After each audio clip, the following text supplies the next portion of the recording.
Hello and welcome back to my channel. My name is Evelyn Weiss. I'm an online educator who has generated over 8 million in low ticket online sales. I've sold digital products, courses, programs, communities, memberships, you name it. And one thing that I'm always super concerned of, that's always top of mind, is how do I get the thousands of clients at over 65,000 customers over the years? How do I get them better results? So you are watching this video either because one, you are someone who has bought a lot of books and coaching and courses and communities and listens to podcasts, but you haven't found the results that you've been looking for, at least not in the time that you thought you would find them. Or you are also an online educator and you are like me and you really care about your customers, clients getting results, and you wonder how you can get that to the next level. I am going to share it with you in this video, and I'm going to give you a specific formula that you can totally steal and use with your clients. And if you're on the other side of the spectrum, I highly encourage you to use it for yourself. All right, so what sparked creating this video is the recent book launch from Alex Hormozi. He broke a world records. He sold over 100 million worth of books. And of course, my community was coming to me and they were like, Evelyn, what are you doing with this information? Like, what's your next move? And they were relieved to hear that I said, my next move is to digest this. And they were celebrating this because I let them know that in the past, I had made the mistake to act too quickly on information received. And with that, I made changes to my business that were either not successful or not sustainable. And this digesting of information and then acting upon it has a name. And that skill is named assimilation. And this is why I brought you today a skill book that I've developed for my communities, because I also, of course, need to teach my students meta skills that they might be missing. And in this case, it's the skill of assimilation, right? So basically, what it means is that most people think learning means consuming information, right? But real learning happens when external information transforms into internal change that then manifests as action taken in the real world, and not just any action, but aligned action, right? So there's two sides to the coin of when people are missing the skill of assimilation. One is that they are either a forever student, right? So it's like you buy this thing, you consume it, and you buy the next thing, you consume it, but you actually never get to the place of taking action. Or you are buying, you are consuming, you take action, but it's not aligned. And with that, it's either not successful or not sustainable. And so the change can also not manifest in the real world, right? And so what I want to give you in this training today is the bridge, right? Between you have the information and you do take action, but not just any action, the aligned and sustainable one that actually gets you to have your version of the result, okay? Because I think that's really, really important, is that when we learn from someone else, we need to intake, digest, internalize, make it ours, and then take action in the real world to see the change we want, what we actually want to create. Okay, so here's my method for doing this, right? So here's how we operationalize this skill. The method is called SEED, right? So what we do in the first step is we spot the principle. We find the core truth beneath the tactic and check if it aligns with our values, right? If someone is a really amazing educator, they're great at extracting the underlying core principles of what has worked for them and translate that core principle for their students. I recognize in my own journey as an educator that I could be much further in doing this. I often just monetize my personal growth journey, as in I share what's working, which what makes it even more important for me to talk about the skill of assimilation for my students, because you want to spot the underlying principle of what I say and don't just replicate the action. Next, experiment and embody. This is where we turn the principle we identified, that we also checked for value alignment, really, really important, and we turn that principle through action into small tests until we found something that feels natural and aligned and gets us forward. Once we have experimented with it and we took this aligned action, there already has a form of integration happened. And what we next will do is we will start to express that experiment and will communicate it towards others, which is part of making things our own. And then ultimately, once we have taken the action that is aligned and actually works for us, and we've started to communicate more, what we'll do is we'll make it a part of our identity, right? So it's more than just acting on it. It will become a second nature to us. All right, so let's play this through and let's try to spot the principle, right? So your coach or somebody you admire in a YouTube video says that they are waking up at 4:30 a.m. in the morning. And then now people will start to say, oh, if this successful person is waking up at 4:30 a.m. in the morning, maybe I need to do that too. That would be copying the tactic without understanding the underlying principle, right? So how I like to think about this is there's a shell and then there's the seed. The shell is the specific tactic, right? Wake up at 4:30 a.m. The seed is the underlying principle. What's the underlying principle here? It's use your best energy for priority work, right? In this example, could also be something completely different. So when you spot the principle, then you can adapt it. When you only see the tactic, you're stuck with someone else's solution that might not align with your values, might not align with your current life situation, with your current capacity, right? Your current level of skill, what you can do. So the 3-step process is you want to listen to the shell and write down the literal action that they took. Now you want to ask in the second step, what is this really about, right? So wake up at 4 a.m., protecting prime energy for priority work, right? Or when somebody says, I post daily on LinkedIn, building consistent connection with your audience. Or, I do weekly client calls, creating predictable growth opportunities. So you always want to think like, what is this really about? And obviously I simplified the examples. And then you, in the third step, need to check if this is in alignment with your values. So does this principle align with what I care about? Would living this help me become who I want to become? Can I sustain this approach long term? Right? So when I see people fail with things, even though that the educator describes them in great detail and it's easy to follow along, it is typically because they've not understood why we're actually doing this, or they have understood it, but deep down, this is not what they want to do. And it builds resistance, and because we're often not in that much awareness that we spend the time to think through why we don't take the action, this is where people drop out of the program, right? This is where they're looking for another shiny object. This is where they're like, is there another way maybe to do this? Maybe this whole opportunity is not for me, right? So it's interesting how the smallest occurrences of not fully understanding or not aligning with it can have somebody drop out of a complete program. But it is what keeps happening, right? And when you brace your students for this will occur, there will be something in the program where you don't really understand what this is about and I need you to ask me, right? Or where you will feel like this is not in alignment with my values, I need you to ask me because there's probably a version of what I have done that can work with who you want to be and what you want to create. Okay, so creating that awareness is super, super important. Another example is the shell is I attend 3 networking events monthly and connect with 10 people each. The seed is building authentic relationships through consistent, meaningful outreach. A value-aligned adaptation might be if you value depth over breadth, you might schedule 2 meaningful one-to-one meetings monthly instead. Same principle, different execution that fits your values, right? So if you can spot the principle, there is a way to align the actual action with your values and with the life you want to build, with the resources you have, with the capacity you have, with the current skill level you have.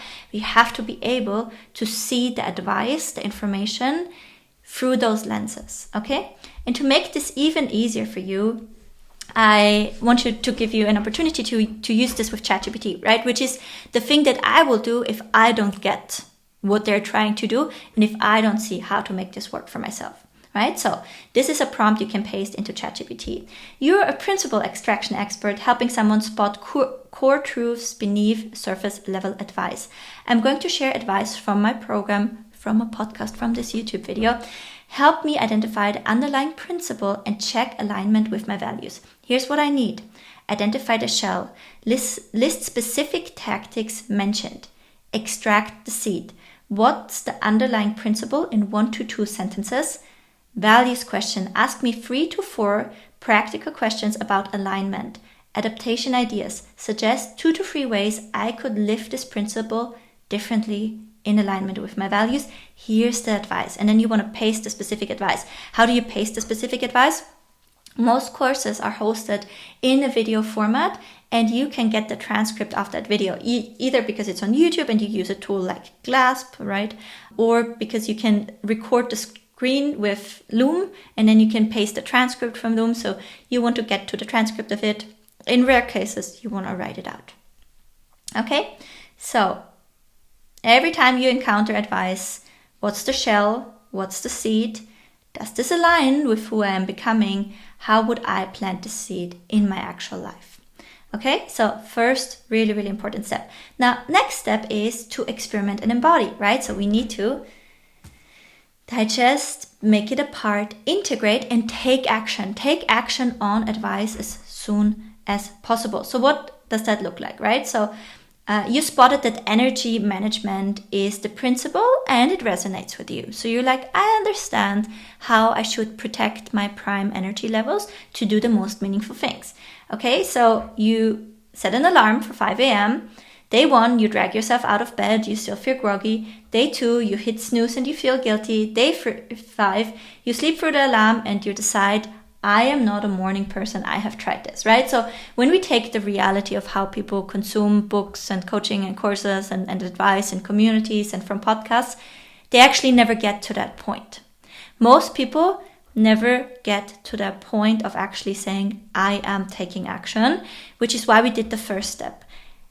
Every piece of knowledge is only worth as much as you implementing, right? And you need to find some sort of real action you can take that's in alignment with your values and your capacity that you can take in the real world, which is why I want to highlight this step. You need to act on the advice. Learning, the definition is a change in behavior. So I need you to change your behavior, okay? Now, what went wrong here? The person executing this was not necessarily failing. They were missing an important step, which is experimentation, right? So the key here is that you want to start embarrassingly small. The action that I need you to take, it needs to be so embarrassingly small that you think it will not make any meaningful change, because the goal is not immediate change. The goal is not the result. The goal is just that you, first off, take the action. You become someone who in general always acts on advice that they found meaningful and aligned, right? So that's a part of who you become when you do that consistently. And the second thing is that you just want to get the baseline in, and then you can experiment from there. So instead of saying, I wake up at 5 a.m. and I immediately cranking a 90-minute session, you need to build up to that capacity, right? So maybe tomorrow I spend 20 minutes of my current peak energy on top priority work, right? Because you want to think of like, what's the smallest change I can make? The smallest change I can make is that I just become aware that I have different energy levels across the day, and that I have times when I feel incredibly good, and I will not spend this time on chores that, I don't even want to do, or I do because I feel anxious, or I do because they're fun. I want to do it on the most meaningful thing possible. That in itself might feel embarrassingly small, but that shift alone compounds into tremendous change. After you've made your smallest experiment possible with it, you want to give feedback, right? So you want to take note of what happened because I made this change. And then you can say, okay, I want to refine it, and I want to maybe try it at a different time tomorrow. I want to extend the time window that I'm in, right? And so you always basically gather the feedback so that you can then find a version of the information embodied and turned into actual action in your life that is truly sustainable for you. Because when you can sustain, you can be consistent, and when you're consistent with things, you'll start to see results, right? So this is also scientific method. Everything I do follows this. I say, this is my hypothesis. This is your design of that trial run. This is me running the hypothesis, running the experiment in real life, right? Here should be reflect, and here should be decide. So then we reflect, right? What worked, what didn't work. A lot of my students that are not necessarily seeing the results that they want to see, they're not spending enough time really reflecting. They're not spending enough time sitting with the action they took and thinking about, like, what does this mean? But once you do, you can decide, where do I want to go from here? Was this great? Was this the maximum I can do? Do I want to adjust it for the next run? And you want to run this until it is part of who you are and what you do, right? So that's how you want to do it. You'll have resistance coming up whenever you're learning, which means you act differently, right? You will tell yourself stories, right? So I don't have enough time. When you say I don't have enough time, it means that your experiment typically wasn't small enough, because we all should have time for like really small change like this. It feels forced. That still means you're copying too much of what the other person is doing, and you've not shifted it enough to what that version of you that you're trying to become needs. I keep forgetting you don't have a trigger, so it's not connected to an existing habit. That's one of the easiest things in which you can reinforce it is, you can set reminders and you can pair it with existing habits that you have. I did it once and then I stopped. You might have jumped into big of a commitment too early, or you might have not, recognized and believed enough that small changes compound. Like, that's one of the biggest things that I can tell you. Successful people that I know in my life, and I know billionaires that they do, is they value small action, because they value action over everything, right? Okay, so you need to take action, and you need to take the smallest action possible, and very likely it's smaller than you think is effective. And if you take it, and if you still don't see results, you probably are not spending time reflecting. You're not committing to the change long enough. Then we have the next step, which is where you express it in your own words, right? So the beautiful thing, and this happens quite naturally, I can basically fly over this chapter. Once you start to actually do something and you start to see the changes that it makes, because you're reflecting, right? The reflection part is a big piece of you noticing that something changes. And I have been journaling for over 5 years now. And I'm daily reflecting on what's working, and I'm doing these check-ins, which is why it's obvious for me that something has already caused a change. So for me, it's a pretty easy way to gather data for all of my social media communication and the content that I create, but also to reinforce changes, right? Because I'm using it as a way to keep myself in excitement about this change. And I basically create these things that reinforce my behavior change, because I do the reflection, and because of the reflection I talk about it to other people, and because I talk about it to other people, I start to put it in my own words, and I already start to make it a part of my identity, right? And so this is what always worked extremely well for me, is to capture the original, right? So what was explained, and then I find like my own metaphor, right? So once I've gone through that process and I already experimented with it, I will be able to say things like, it's like you can make your own fuel from within, right? So when you know how to do this, you never run out of gas, because you're able to make your own fuel from within. So I'll spend some time to find ways to explain the experiment that I ran and the outcomes that I got in my own words. And what that allows me to do is it allows me to create examples, right? So what has happened for me, right? So when I tried this change, what was the thing? And then I can explain it to others, right? So I can explain it to my community, I can explain it to my partner, I can explain those things to my friends.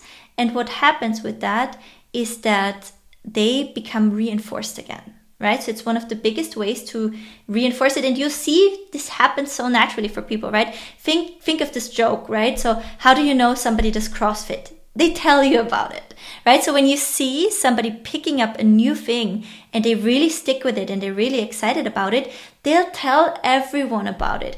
And what the beautiful thing about this is that it makes their change a lot stickier, right?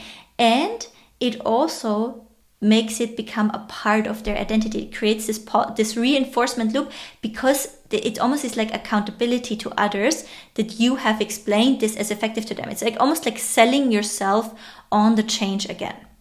And so here I gave you an AI prompt. You can take a screenshot of this. I don't want to spend too much of your meaningful time, because a lot of you, it will just naturally happen once you start to experiment with it and you start to reflect about it, and you're going to have like these, wow, that was actually really good, because when I did that happened and that never happened before, and that was really good. So you'll start to naturally be excited about it, and when you have that excitement, you'll want to share it with someone. Now, unfortunately, some people find themselves in a place in their life where they don't have people to share the progress with. And so that's why I also love online communities, because when you all have that shared goal and you all start to implement and you share that progress with others in the community, first off, you inspire them to take action, which feels super rewarding, right? And it's like they celebrate you, which is nice for you as well. And you have that reinforcement automatically, and it kind of lifts your social status in that community. So it creates this like really powerful reinforcement loop, versus when you don't have anyone in your life who's excited about the change that you want to make, can be very, very hard to sustain it. So kind of being part of a community is a cheat code for that. And even building your own community around the changes that you want to make for yourself, which is what I did, that's the biggest cheat code of all time, because then you're reinforced by your community, right? But you also have a monetary reward for it. So for you, it becomes, this beautiful forcing function. So for most people, it happens naturally. If it doesn't happen naturally for you, you can copy this AI prompt. You can start talking about it to the people in your life. If you don't have enough people in your life who can hold you in that space, it might be worth trying to connect with people who are interested in the same thing. And you can do this easily online. And I'm not even saying join a paid community. There's a ton of free communities around all kinds of changes people want to make, like from weight loss to business. Okay?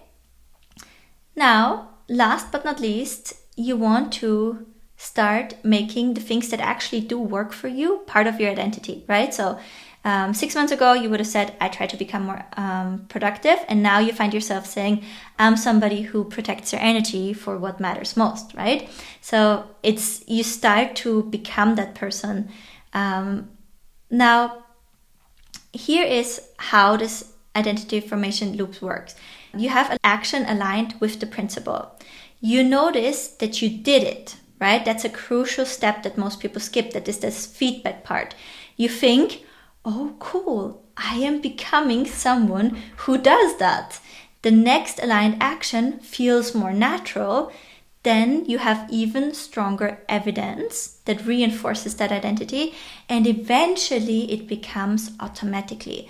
But you can accelerate that process by taking your awareness and focusing it on it, right? So it's something that I'll do a lot with myself. I condition myself like you would condition an animal, because I'll talk with myself. I shared this in other videos. People think it's ridiculous. I know it works. I'll be like, okay, this is the thing that this person I admire does to be successful.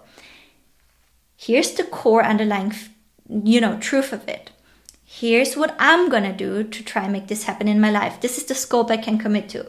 I'll do it. I did it. Wow. So how did this feel? I record myself with Luma. I'm like, so how did this feel? What did I do? Okay, so what can I do tomorrow to make this better, right? And I'll do this for a few days. I keep noticing and telling myself, I did it. Hey, that was good. I said I'd do it, and I actually did it. And I not only said I'd do it, and I actually did it, but I also recorded it. And then I took the recording and I put it in ChatGPT, and I told it that I did it, and it gave me a pat on the back. But also from the recording, it already noticed that I made those changes. How cool is that? That I already made those changes. So tomorrow I'm going to try this, and then it's going to be even better. So all the way through, I'm noticing, and I'm telling myself, I'm becoming someone who does that. And I know that if I'm becoming somebody who does that consistently, then I'm going to get that result, and that's going to be super exciting. And all that time until I'm there, I can share my journey with it. And guess what? Others are going to learn from that, and they're going to make progress because of that. And then they want to keep being on the journey with me. So it's going to be really, really good. So I keep reminding myself of that consistently, because why? This is where I get the energy to do it from. This is how I hold my excitement really, really high. So I focus a lot of awareness on that, and I'll celebrate myself through it, right? I get really excited about it. I reinforce it as in how I speak to myself. And what I love to use is saying, oh, I'm really becoming someone who, right?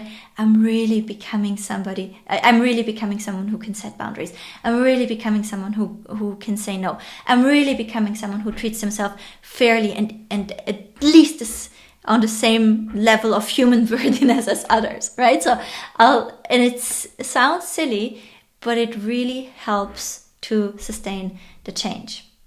And obviously there's some resistance that will come up, right? So I'm not good at this. And then I remind myself, right?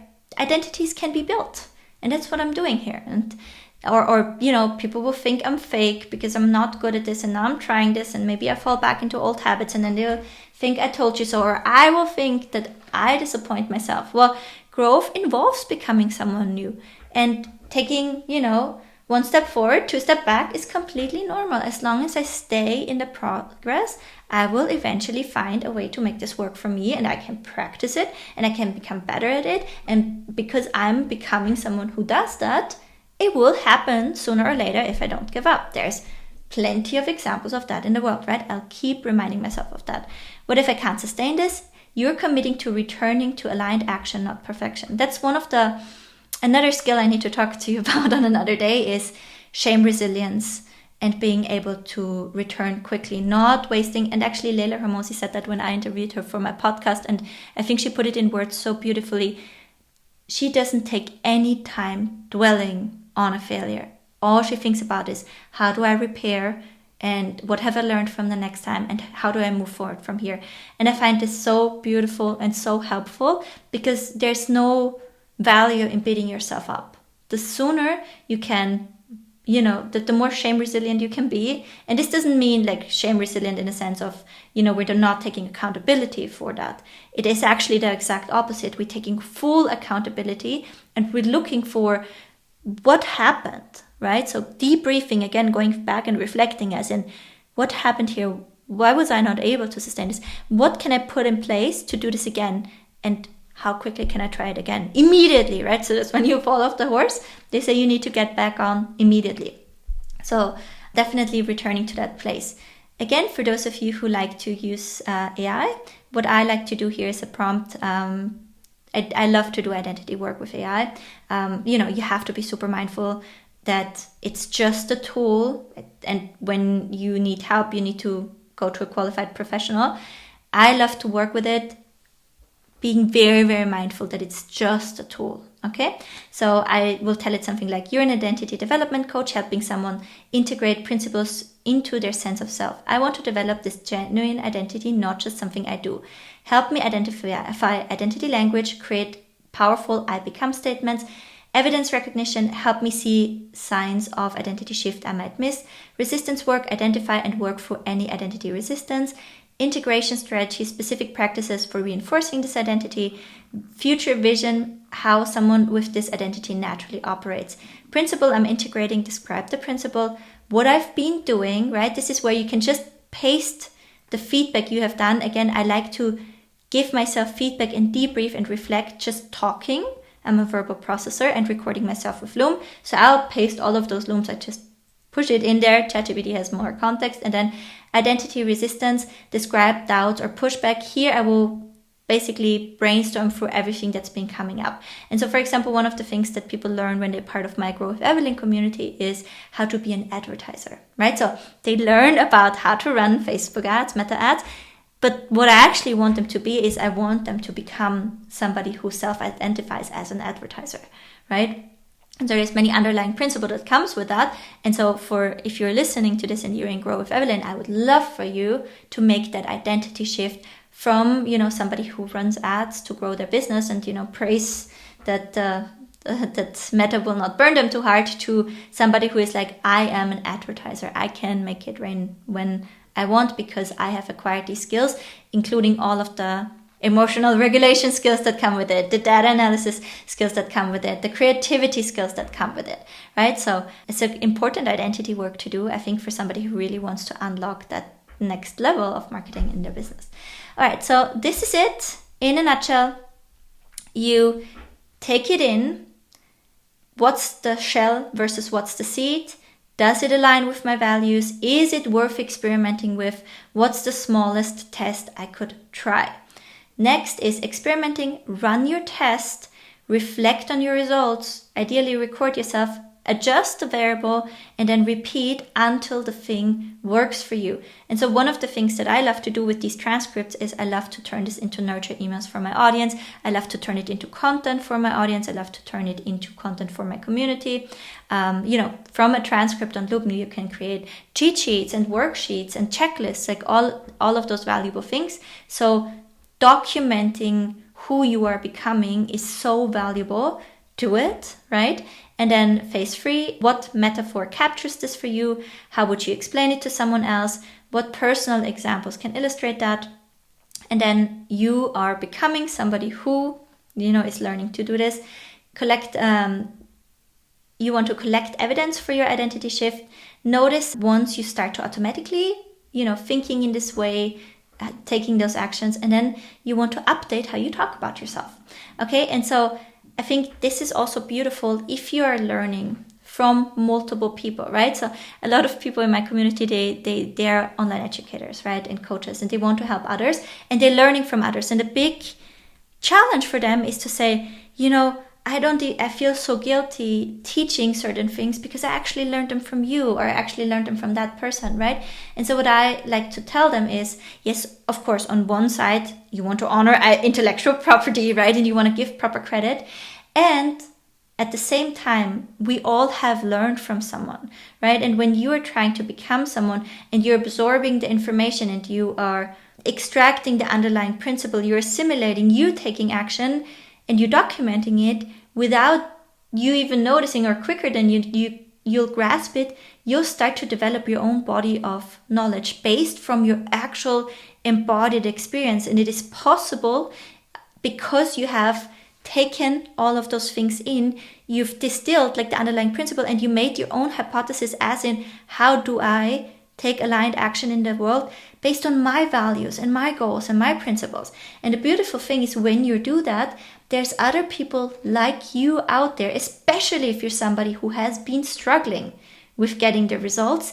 There is something that you making this work will bring to the table that will unlock for a whole bunch of other people that are just like you, them also getting the result. So if you are somebody who is learning and ultimately you want to get to the point where you have grown so much that you can help others, learning this skill will allow you to build your own beautiful, incredibly valuable body of work along the way. And this is why I absolutely love this, and I hope I was able to show you how to build the bridge. There's a little bit of troubleshooting in here that I want to do to wrap this up. So, when you, for example, try to implement too many principles, or you're learning from too many people, I would say you want to think about, like, what's the area I really need to make progress right now? So maybe you're trying to build your business and I need to get some more eyeballs on my Skool About page because, I have had 15 views in the last week. Okay, so you're trying to solve traffic. So you probably have been hearing from different mentors, consuming different YouTube content. You can paste all of it together into ChatGPT and be like, what's the underlying principle, right? Then you have the underlying principle, and then you can be like, okay, what should I do? Here is my values, what I want to do, what I don't want to do. Here's my current skill level. Here's my time capacity. What specific action can I take? Right? And then you're going and you're going to execute that specific action and you're going to put it into practice. The feedback loop will help you measure to what degree things are working. You can document it and then you can be like, ooh, I did this. It worked to that degree. My hypothesis is that I need to do more of this, less of that, try X, and then see how it does. And you keep repeating the loop until it works for you. So you're actually following the scientific method to solve for the biggest constraint in your business right now. And that's what will unlock it for you. So what basically, when you have too many principles, say, where is the current constraint in my life, in my business, on my weight loss journey, whatever is, like, if I could solve this thing right now in my life, that would be the biggest unlock. Focus on that, 1 to 2 principles in that area, and implement until resolved. Then you can tackle the next thing. You're starting, but you're not finishing the experiments. The experiments are too big. You need to make them smaller with clear timeframes, right? Given that you're focused on the biggest constraint in your life, business, body, whatever you're trying to optimize right now. Can't find your own language.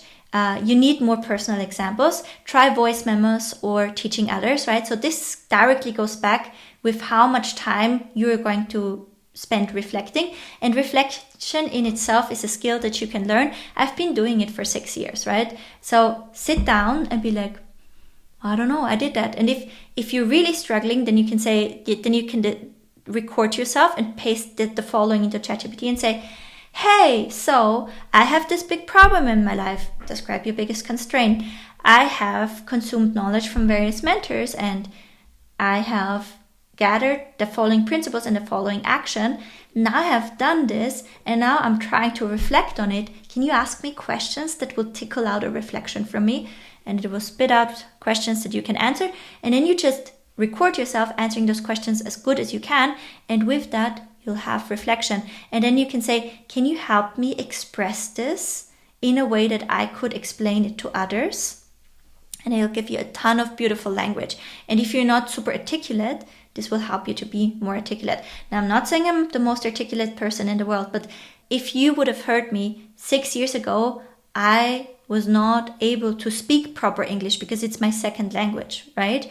And now I am able to express much more complex things in much greater nuance. And it is because I've done a lot of this reflection work, right? And a lot of work with large language models as well to find my language, okay? Then apply temporary, but you don't maintain it. You're missing the identity integration. You want to focus on becoming language and on reinforcing yourself, right? So you really need to start, I believe it's a beautiful skill that you want to learn when it comes to assimilation is celebrating yourself and really, imagine yourself like a personal trainer. And, some people like it soft, some people like it bootcamp, but clapping your way through and be like, you can do this, you did this, I saw you doing this, that was amazing. It's like when I still did a ton of video feedback, I would be like, can she do the first question? Okay, we will see. She hits play. Okay, she goes, ooh, she did it. Another one knocked off. I'm so proud of myself. Yeah, I did this. Did you see us doing that? That was so good. I would really light my own fire within. And, obviously I had to laugh about myself, but it is something that's working for me when I try to reinforce me doing something that I find, boring or that I don't want to do, or, where I'm like, it's not a part of me yet. I'll cheer and push and coach myself like all the way through it.